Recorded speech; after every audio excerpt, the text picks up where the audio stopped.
she was sure he was convinced, because the bishops could not be wrong.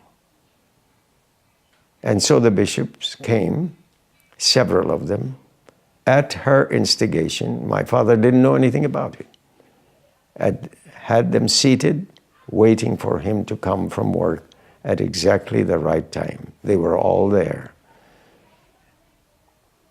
And my father walked in from work, and he saw all these people in the living room, and the bishop himself. And he said, "Well, what brings you all here?" And they told him, "Sit down, sit down." And so he sat down, and the bishop said, "I hear there's a problem in this home." He said, "A problem in this home? I don't know of any problem." "Well, I understand that you are confused on Scripture, and you are defying the authority of the church. We are the ones that educate you." And he said, "Well, I believe that your textbook is the Bible, and I can read the Bible, and I'm following what's in the Bible." And he became very irate and actually went up and told him, "You are defying my authority and the authority of the Coptic Church." And he slapped him on his face. And my mother was amazed.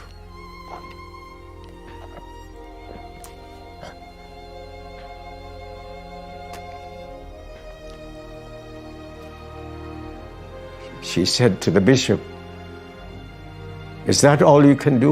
Can't you convince him?" And he couldn't. She said, "Thank you." And she ushered them all.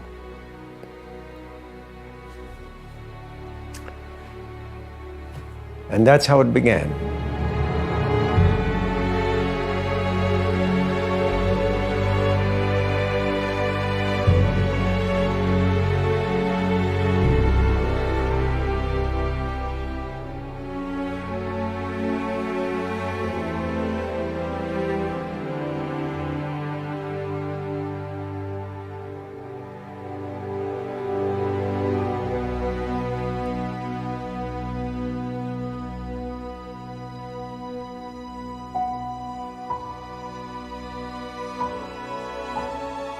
Where on earth do you find such a beautiful variety of animals as in Africa? This is marvelous. I wish everybody could see and experience this, traveling and visiting Hwangi Park and Serengeti and all those places. Fantastic.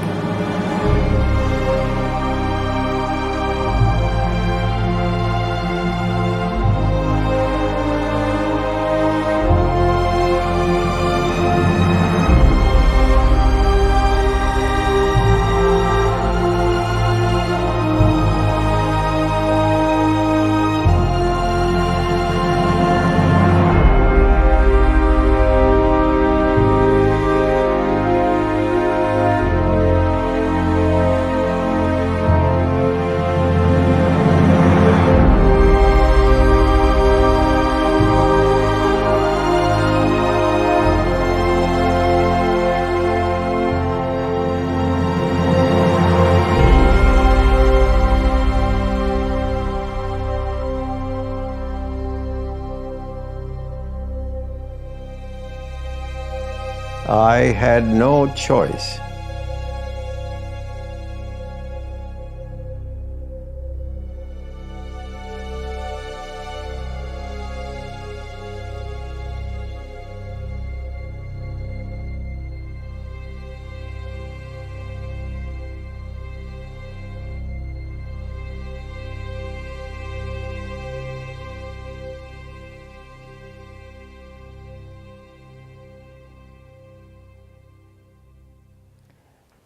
The quality life that we receive here,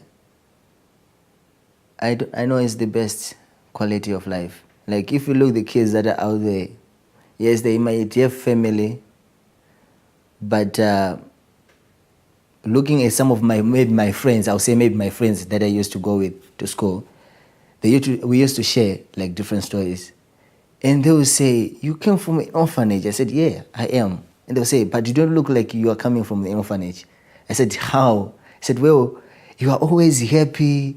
You don't, maybe the way you dress, the food you eat is different. How come?" I said, "Well, because of the background that I have, like because of my parents that take care of me.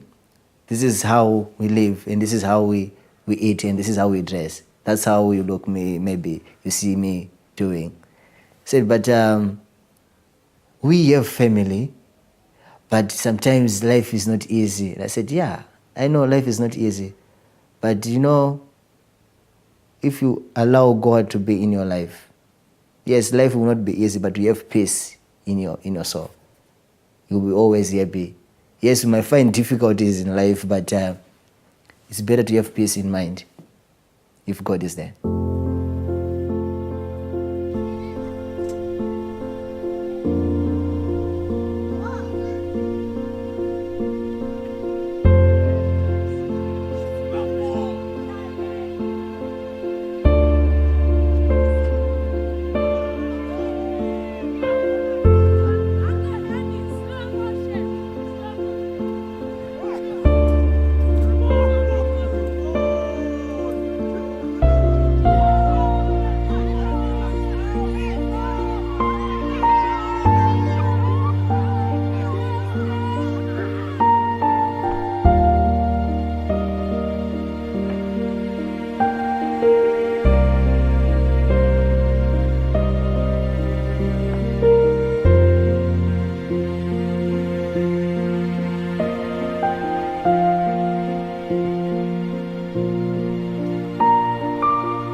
We received a call from the General Conference that they wanted me to come here as the Health and Temperance Director for the division.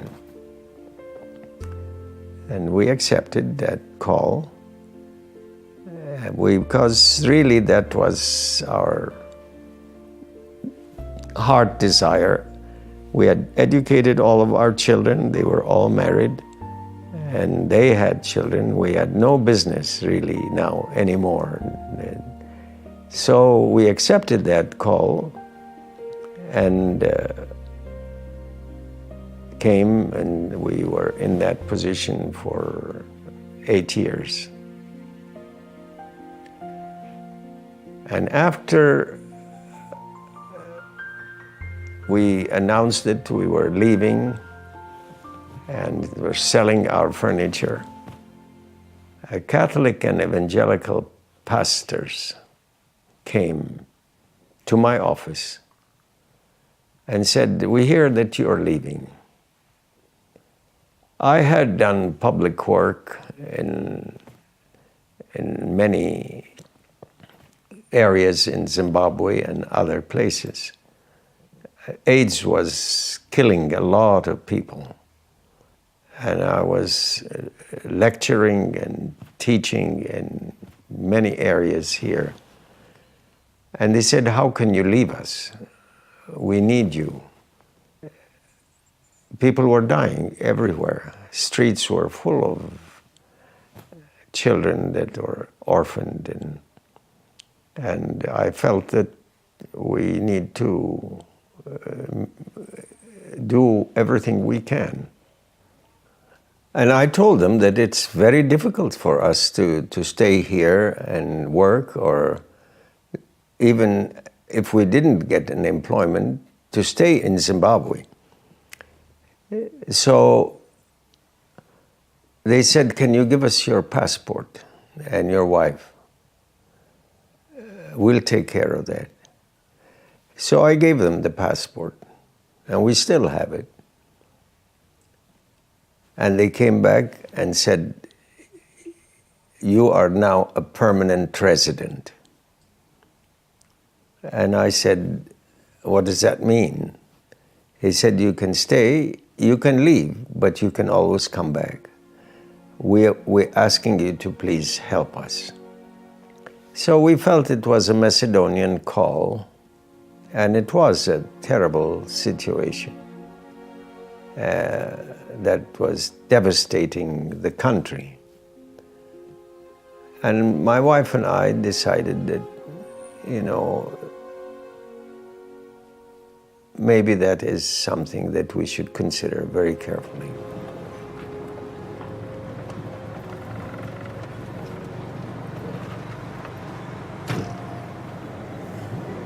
Ellen White said, the method that Jesus used cannot be improved upon. He labored as one who desired the people's good. He wept with those that wept and rejoiced with those that rejoiced. And when he won their confidence, then he bade them follow me.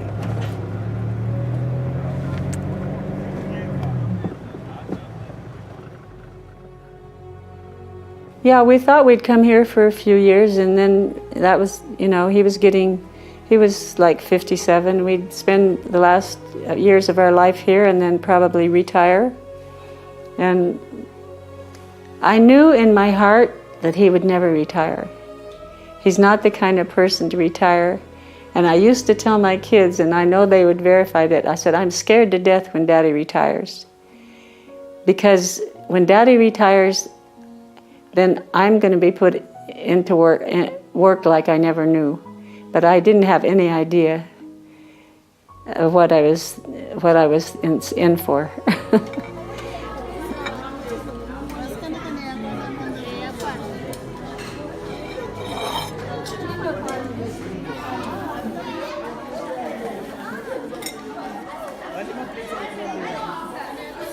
We were not really convinced. He gave us a strange call from the government. Can you please go to Mavuku? It's a town about 30 kilometers from here, and investigate a home that has been in a deep problem. They are being evicted. It was something that we've never had before or since. It's not my job to go and investigate a case of eviction. A lady wanted tenants to be moved out. But we said, let's do it. We tried to cooperate with the government and the burden and the problems, and they felt it was important. I've never received a call like this before or since, but it came just at that time when we were making a major decision. And we were praying about it when that call came. So we said, let's go and see it. And we found that house. It was really a little hut, not a hut, a shack, as I would say, a wooden shack.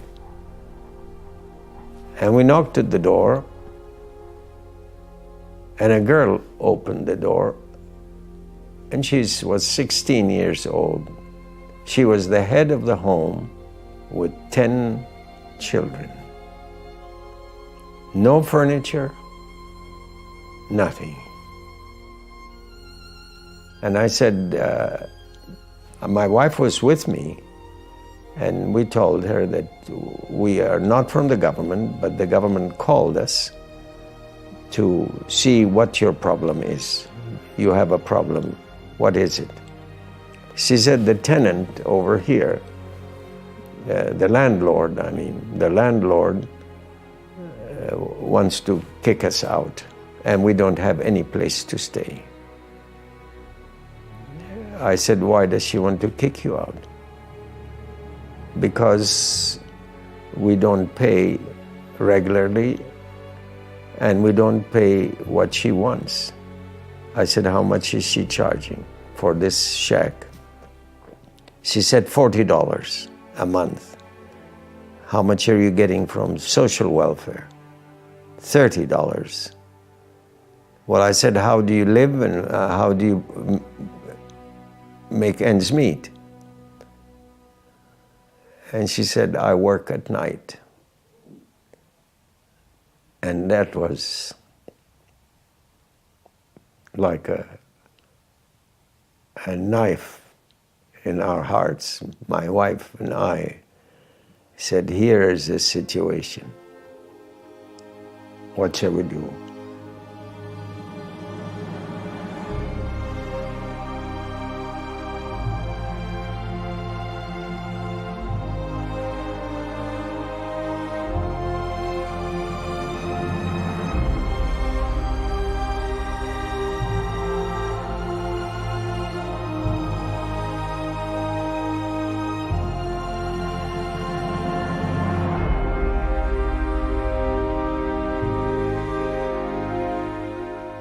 My wife said, let's tell her to we'll take the 5 little ones.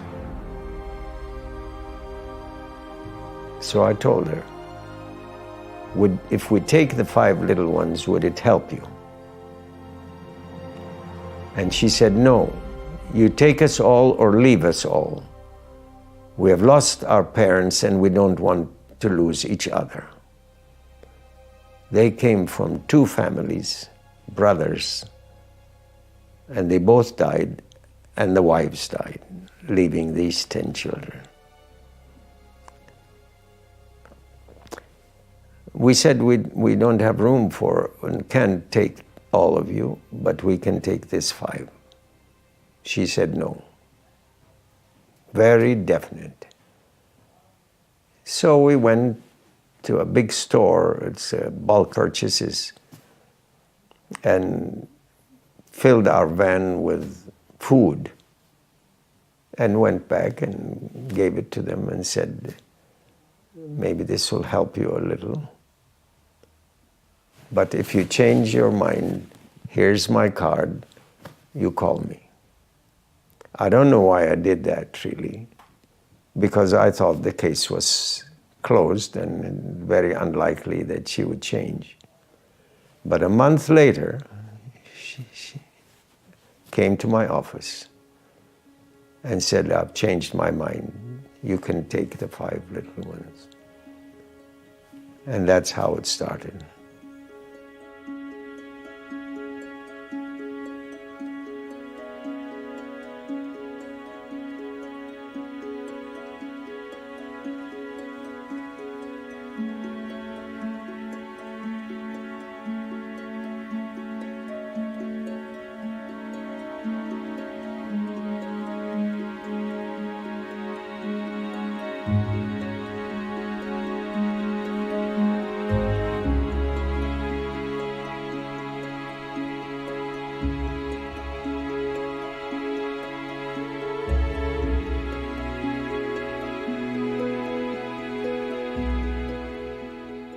We took 5 little ones, and we really, up to that point, had a plan that wouldn't involve us full time.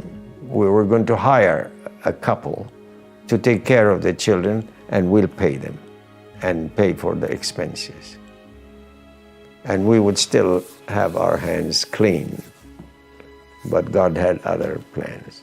That plan didn't work out. They have a different attitude about children, and especially orphans. It's like they're disadvantaged, and why should they be treated well? So slowly we realized that we would have to take care of the children in the way we wanted them to be brought up. That little weed, when we don't ask Jesus to help us, and when we I decided to follow Jesus.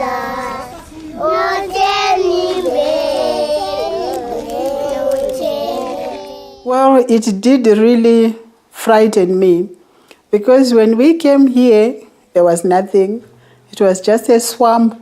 There was a lot of water, a lot of grass, and to my own imagination, I just said, wow, what's going to come out of this land and ways enough far away from town. And all these houses which are around, they were not there. It was just a bush. There was nothing, completely nothing.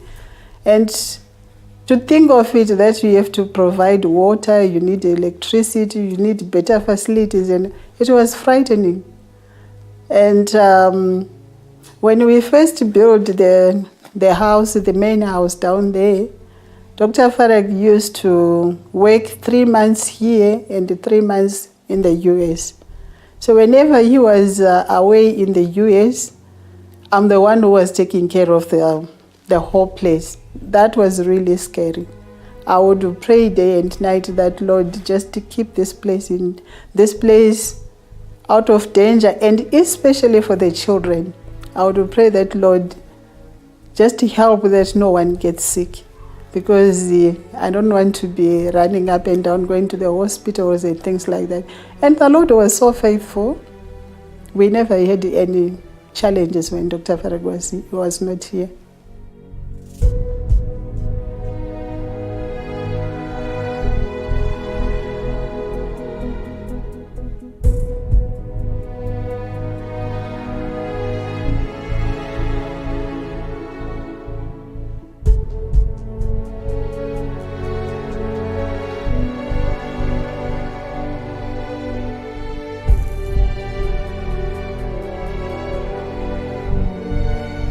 Yeah, from like when I came here, there was only I think 2 buildings, like the big hall and the main house that we used to. And this group from Germany, they came every year in order to help us like building structures. And looking at most of the buildings, we used to work with them. They are, I don't know, like crazy. But we built so many buildings, and I enjoyed working with them. And from there, I don't want to lie, now I know how to build because of those group that used to come and maybe help us and teach us how to do it. I didn't know anything about it, but now I know a little bit about building, I know a little bit about plumbing, and now we can be able to maybe to do the maintenance, the repairing, and also to put structures.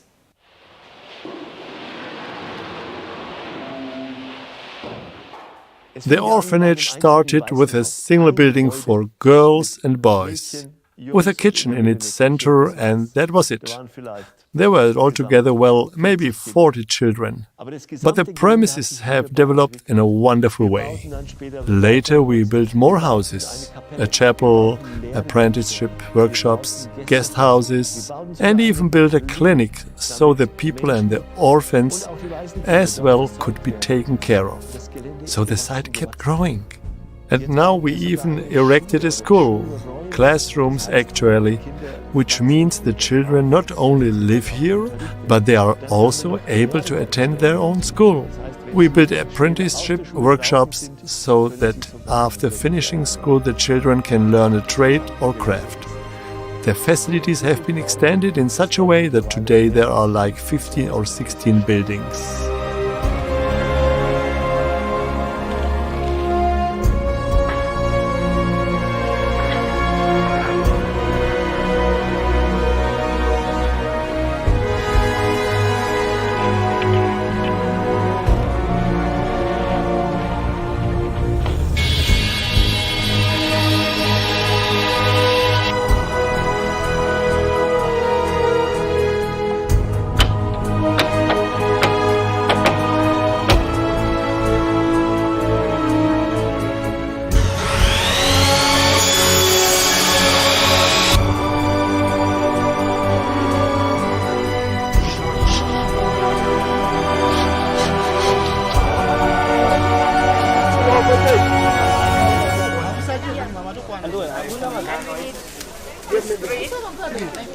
Well, when we finished the first building, we had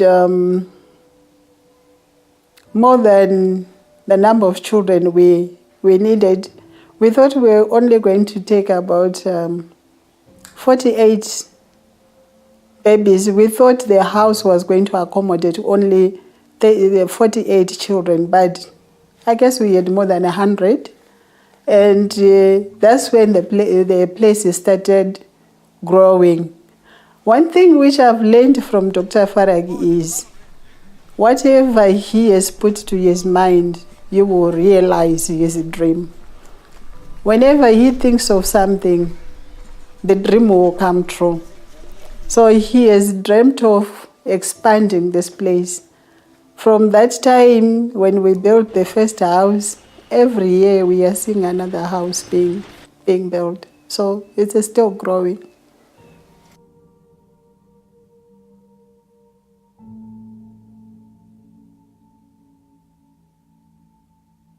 So I called another crane man, and he said, yes, I'll do it for you, but you have to be there at 10 o'clock tomorrow because I have a job to do there and I'll swing by there. So my wife and I came at 10 o'clock, at 9 o'clock really, and the children said he already left. He came here and he said he can't do it. So I called him and asked him why, you said 10 o'clock and I was here at 10 o'clock and they told me you left. He said, I came because I finished my job early and I came to see what you want, and we can't do it because the ground is too soft and the space is too narrow for me to operate. I told him, but there was somebody here yesterday from the crane company. The problem was that they couldn't lift the big containers. Their crane was too small. So he said, all right, I'll come and see you again, but I'll bring the crane. I'll charge you for the first trip and the second trip if I can operate the crane in that area. So I told him, all right, come out. So he came out and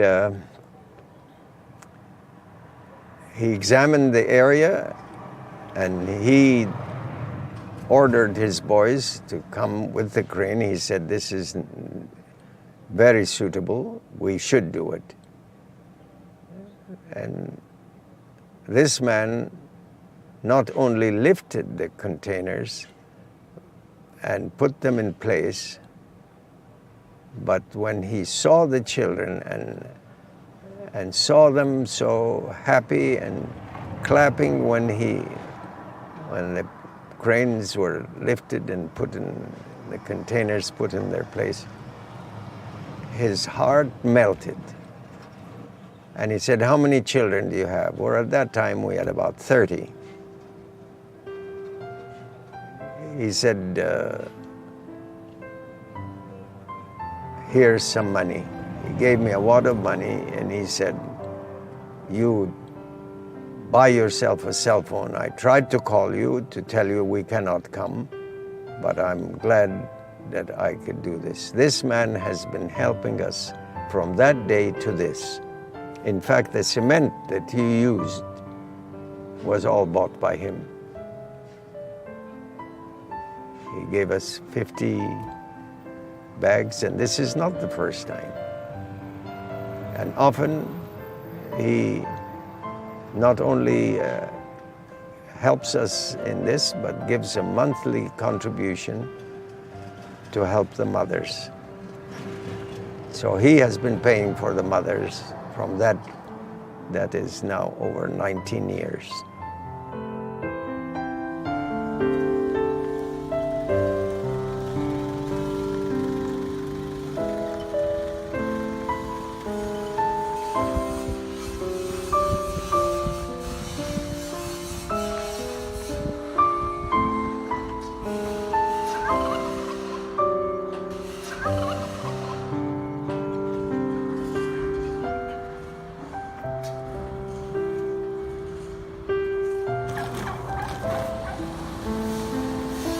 How many do we have today?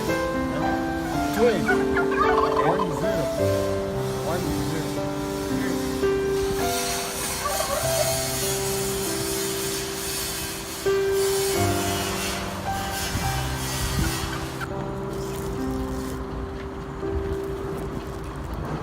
Mr. White. Good morning. Happy New Year. How are you? They are doing a wonderful job of helping this orphanage and everything. If they find in the bush any child of 1 day, 2 days old, the police will bring them to only this organization where they know that it will be cared for. Number one, about maybe when they started, they want to offload some containers. First, we never knew about it.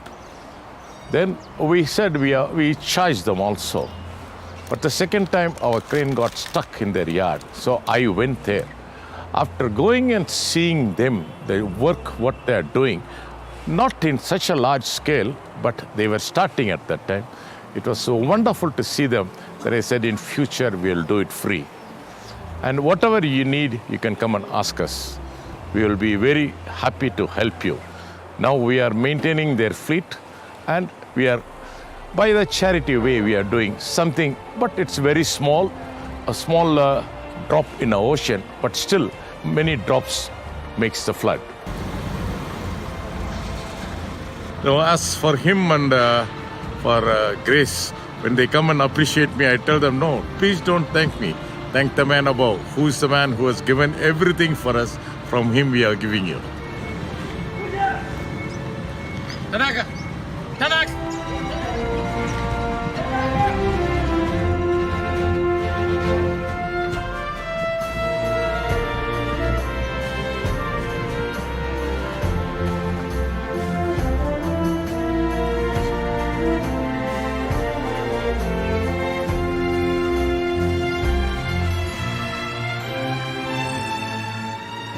Well, he just came and took my key and went and called the fellow, and he's filling the tank for me because he found that it was almost empty.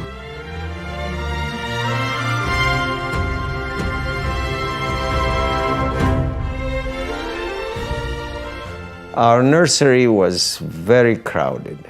It's crowded even now, but we took 10 beds out. So we wanted to build an addition, but we didn't have any money. And so we said, let us just see where would we put it if we had the money. How can we add an extension to this that would make sense? And so we put the 4 pegs to avoid certain obstacles. There was big rocks that we didn't want to deal with. It could be blasted, but it would ruin the buildings. So we put it a little outside of all these obstacles. And that's all.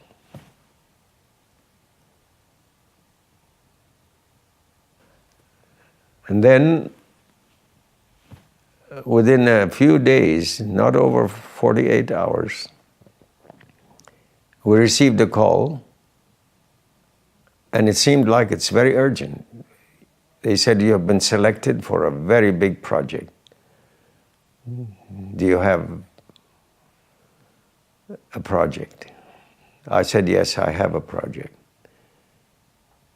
Now, if they had called me the day or two before, I may have been able to find something, but I was sure that this is what we want, now that we put the 4 pegs. He said, can we come and talk to you and see what you want to do? I said, yes, you can. And within an hour, they were here. 4 executives from a very big accounting firm affiliated with London. And I said, I want to build right here an extension. And he said, that's all we need. And they left. Well, I didn't know when they were going to do it. They didn't say. But when I woke up, they had brought, during the night, you know, it's close to the boys' dorm, material, gravel, sand, cement, bricks, and it was piled. In the morning I said, where did this come from? Because the boys didn't wake me up. They said, oh, we were up half the night opening the gate because trucks were coming and delivered this.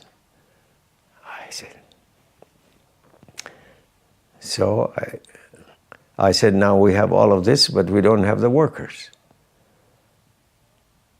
And I was confused. I mean, yes, we wanted it, but we didn't expect that we'd be pushed into it. And believe it or not,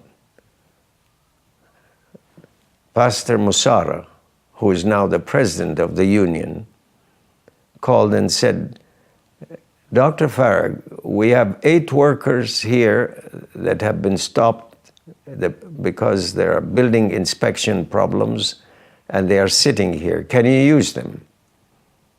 I said, send them. And within an hour, they came from Chittingwiza, 20 miles away, 20 kilometers. And they came, and I said, here's the material, here's the place. And they started building. And many people say, oh my, you must have a lot of money to build a building like this. I said, yes. You see, my father is very rich. They are humbled. Yes, it is probably better than other places. But I think the children deserve it. And they must know that this came as a gift from heaven, using people whom we don't know. I don't think it's an accident. I think God loves these children. And He wants to show us and encourage us and encourage them that they are not alone, that they have a Father.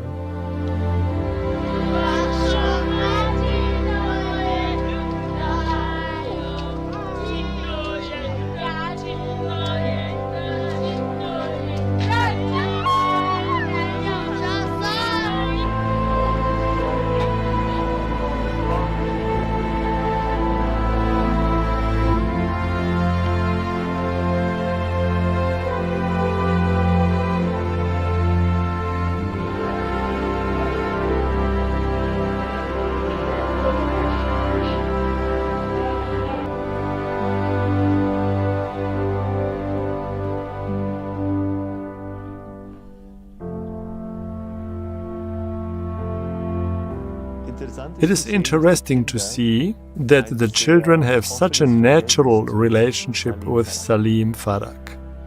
They often come and say, "Hello, Daddy." Even the elder children call him Daddy or Father. And this fascinates me. Imagine you have 100 children and all of them, or let's say almost all of them, have a very positive relationship with you as a father, and you with them. It's so nice when Saleem walks around the campus to see the children coming out of their corners and smiling. They have a happy relationship, a beautiful relationship. It's wonderful.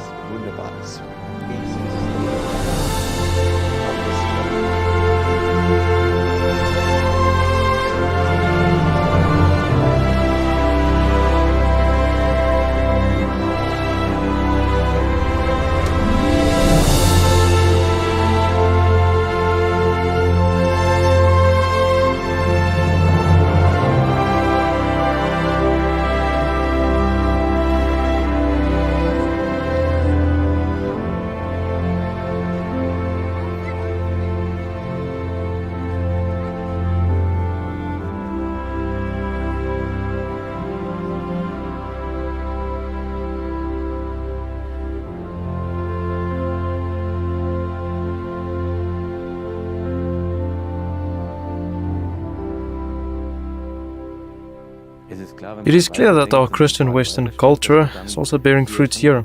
These children worship together, sing together, go to school together, love work, they do everything together.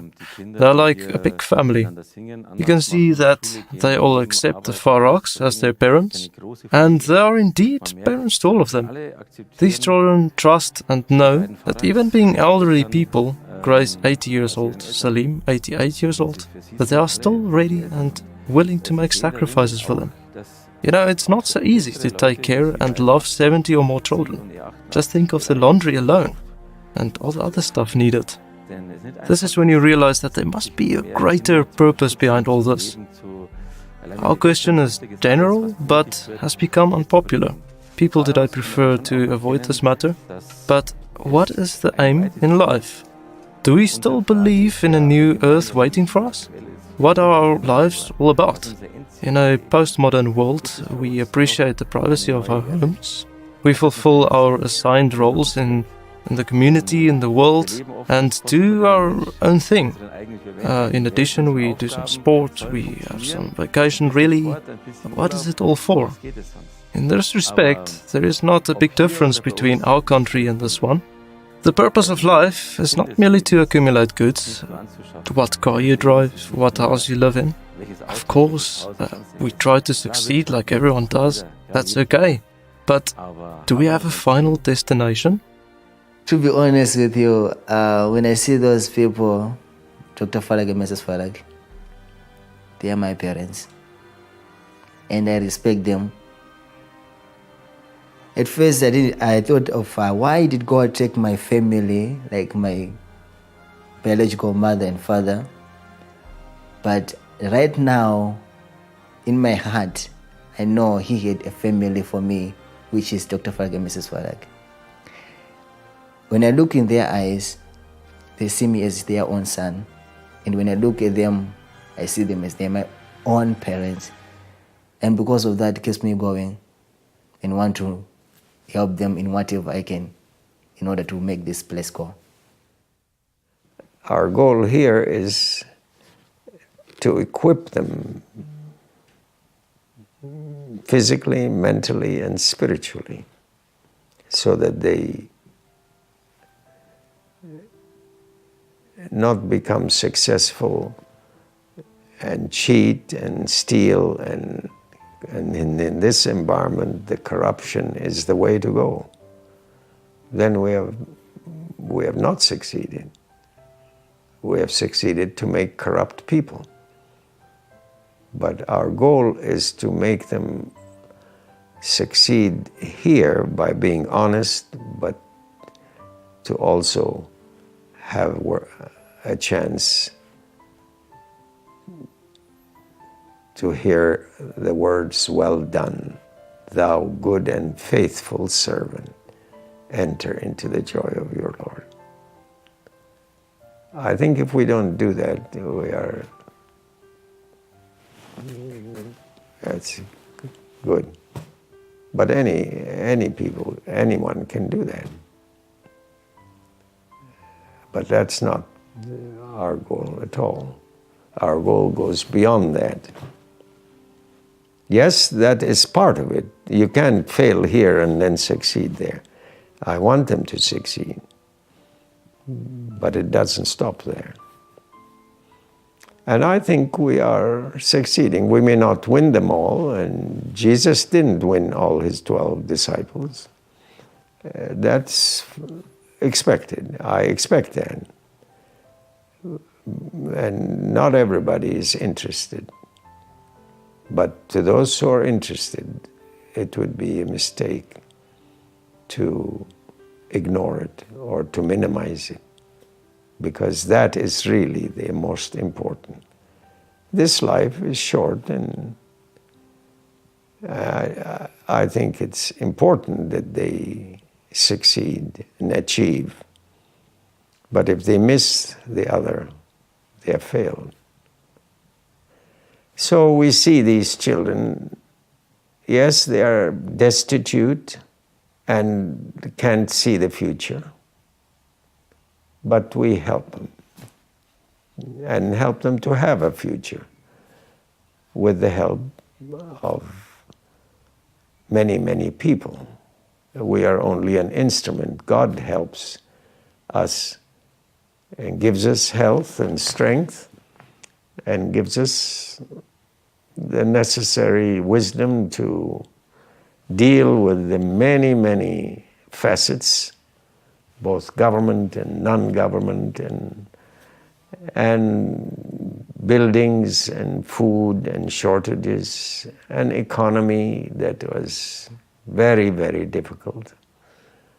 But these children have never missed a meal, have never missed a day of school in 20 years.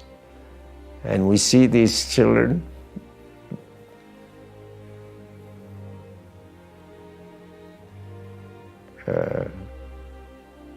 succeed. They have a future. At least we open the door.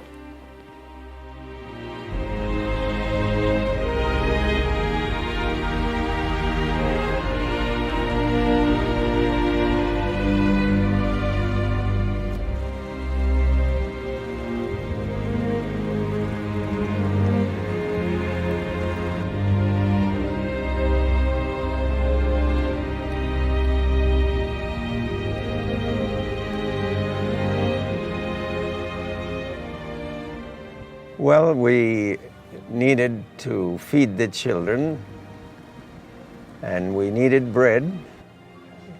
It is true that man cannot live by bread alone, but it sure helps. So I wrote a letter in 2010 to this company, and he signed my letter. He didn't write one, he just signed it after he sent two people, two ladies in the management. And they came out to the orphanage, they saw what we were doing, he approved it, and we use that now twice a week to get a total of 350 loaves of bread, which is really $250.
I think the Holy Spirit guides people to make a decision to further our work. It's, I can't explain it. He doesn't have to do it. They can sell this bread if they want to. There are many people who would be willing to buy it, and but the Lord impresses them.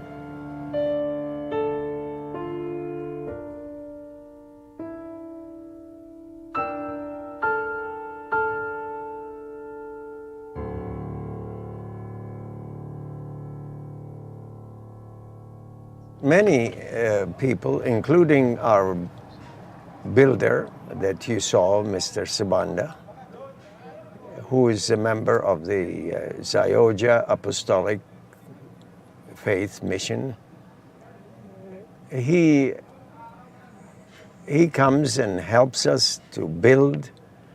He's the one that really built the duplex that we just completed yesterday, which these Germans came to and finished the building, painted it beautifully. But he's really the one that came with his boys and every Sunday for many, many weeks. And I asked him, why do you do that? Because we don't pay them. He said, I want to help you. You are helping our children. And the least we could do is offer a hand. And he has been doing that now for many, many years. And he enjoys it. He likes to come. Now he hasn't joined our church, but I think he's very not only sympathetic, but believes in what we are doing. And maybe one day he will make a decision. He has many children. He has 12 children, 3 wives, and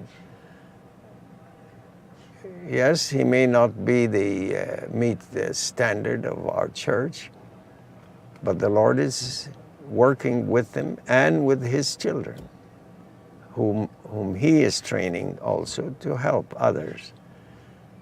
And they love it, they admire it, and they respect it. And they respect our stand on the Sabbath. He says, I'm not a member of your church, can I come and work? And I said, no, you cannot come and work. And he comes on his Sunday. He says, this, I believe in this, in what you are doing. And he's not what you'd call a religious man. In other words, he's not a regular church goer, but he is a Christian at heart. He's honest. He wants to do the right thing. I believe that the Lord is working on his heart.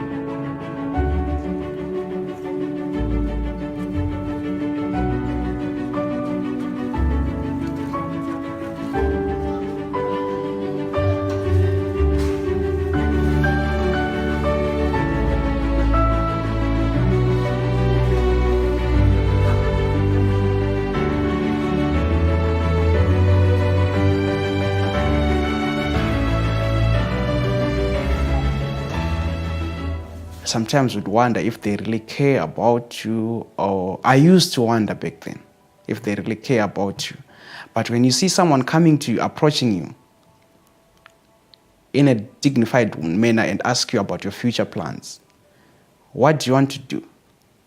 What are your plans for the future? Help us so that we can tell you, we can help you succeed. You know you are loved. And then when it comes to mom, she goes an extra mile. You can hardly tell that she's 80 Whenever I tell them, Mom, I want to do this, I want this, I want this. When I was in high school, I'd simply say, Mom, I want this textbook. And she would ask, do you think it will help you with your studies? And I'm like, oh, yeah. Even if it's only one textbook, she would drive to town sometimes and go and get it. And say, oh, otherwise she would say, oh, wait, I'll bring it back on Friday. And then the next day it's there. And then it was up to me to pursue my studies. And the greatest thing that they've ever done is to try and help us grow spiritually. You know, they never tire, even up to now. At my age, they still treat me as a baby and try to help me grow. And then Dad is a bit tough on the other hand, you know. When he pushes us around working, you know, sometimes I used to wonder, but why? What's this for? Why does he want me to put the floor only at the age of 18? Why does he want me to put the roof on a house? But now I appreciate it, you know. I'm well balanced. I think for any guy my age, I can simply say I'm one of the well balanced ones. I can do anything. Building, carpentry, be it whatever it is that I have to know to survive as an African. I can say I'm ready for life, you know. The Farags have high expectations of the children. The children are constantly encouraged to work hard for school and deliver their best. It is their dream to open the doors for each child, to give them the chance in life for a bright career. Diligent students are shown recognition and receive even more support. This shows the children their trust in them to perform and reach high goals. This type of motivations carries a child further in life. Today, more than just a few of Farag's children have received university degrees. These are young people that could support Zimbabwe. The Farags keep saying that they want their children to help rebuild the country. Zimbabwe suffers under so much corruption or nepotism. But if there are well-educated people who do not just think about themselves, who are raised unselfish from childhood on, sharing a life in a home with so many brothers and sisters, I believe this well-trained youth could make a difference to Zimbabwe. It's great that the Farags have such high goals and that they pass them on to the children as well. The goal of Saleem and Grace is, of course, that the young people who are being educated and trained here will one day use their abilities to support the country and act their part as useful members of society. Farag's desire is for the country to recover, to develop and become wealthier. Und besser und wohlhabender zu werden. A great concept at the orphanage is that the older children have also joint responsibility towards taking care of the younger children. There is solidarity, no separation. You can see how the older ones clean the younger ones, how they feed them or help them wash their laundry. This family-like fellowship is so important. By learning to be responsible, they understand that even though they need help themselves, they also can be of help to others. This is a great concept, and it's wonderful to watch this unity. So the story doesn't end in failure. It ends with a note of success and help. And it's all because people like you and others have taken an interest. It is not something that we get the credit for. We really are only here, but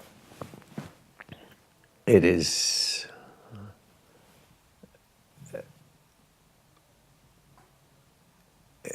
interesting that things happen just in time for the very, what shall I say, in a very dramatic way, things fall in place.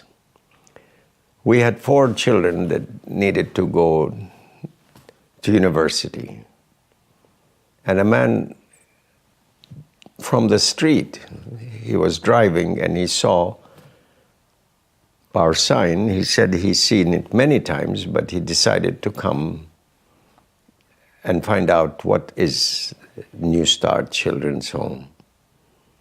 He said, "Can you show me?" I said, "Yes, I will show you." I showed him the place and gave him a quick tour. He said, "I want to sponsor 4 children, 2 in university and 2 in Polytech." Polytech is their vocational degrees. I told him, "Do you know what you're talking about?" He was a young man. It didn't seem like he would have a lot of money to take 4 children in university.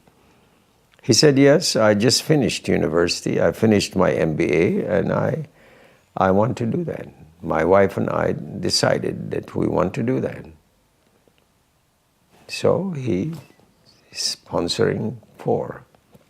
It's kind of scary, really, since to tell you the truth, I'd never even dreamed of starting an orphanage. It wasn't a passion of mine at all. But I can see that God's hand was leading, and I just know for sure that if I'd have known ahead of time what I was in for, I could have never started. I wouldn't have had the courage, and I don't think Saleem would either. And as the kids grew, and they were 18, social welfare said you're supposed to move them out at the age of 15. It's 18. My husband says, "No way. I cannot move children out and put them on the street. They have no way of making a living. What do you want them to do, become prostitutes?" And they didn't have any answer. He says, "You come and move them out and see where you're going to put them." He had many discussions with social welfare over this age thing. But I'm glad we never agreed to that. And you can see some of our older children, what a joy they are, and they're progressing in life. We have 6 now who finished university, one of them being a dentist, and we have 6 more that will finish probably this year. Maybe 5 more will start this year. We're waiting for A-level results. So it's just been an exciting year.